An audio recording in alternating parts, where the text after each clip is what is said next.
I'm a third culture kid. Yeah. Right? Yeah. So born in India, raised in Singapore, moved to the US in my young adulthood. Yeah.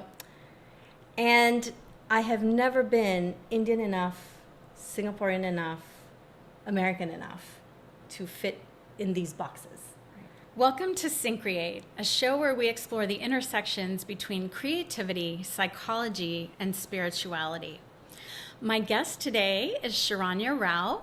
She's a coaching colleague of mine. We actually met back in 2013, did our coach training together, and have been colleagues ever since. In your bio, you describe yourself as a global citizen, and you've lived all over the world. And I'm just curious how these experiences have shaped your perspective in both your creative and professional work.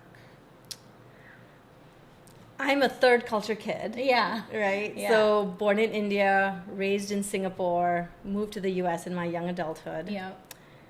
And I have never been Indian enough, Singaporean enough, American enough to fit in these boxes.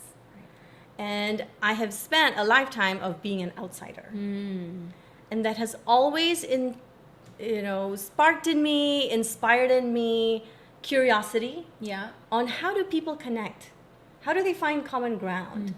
What do people say and do, and how do they do it differently in order to connect? Yeah.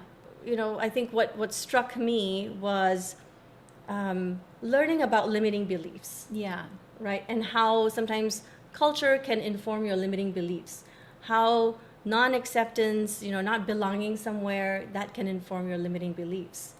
And, I had to do some inner work, right, to unpack that for myself. Sure. So that I can then be with clients, especially, people of color, women leaders, to help them unpack theirs. Yeah. Right. So I think it forms the fabric of who I am. Absolutely.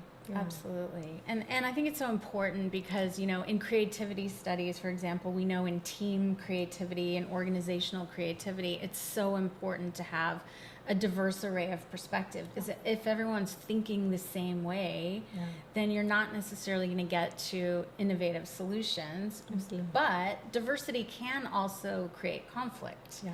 Right? So how do you navigate that in a way that people are able to communicate effectively? Absolutely. And I think that's also what drove my interest in conflict resolution. Yeah. Yeah. And then now, in the DEI body of work, I think I really had to reflect on what's my contribution going to be. Yeah. Right? Am I a trainer? Am I a consultant? And at the heart of it, I'm a coach. Yeah. And I wanted to use coaching in this space to bring value to people. And my area of focus is going to be creating inclusive teams. Yeah. Because, you talked about that, like when there is that psychological safety in a team, that's when you're going to see people perform to their fullest.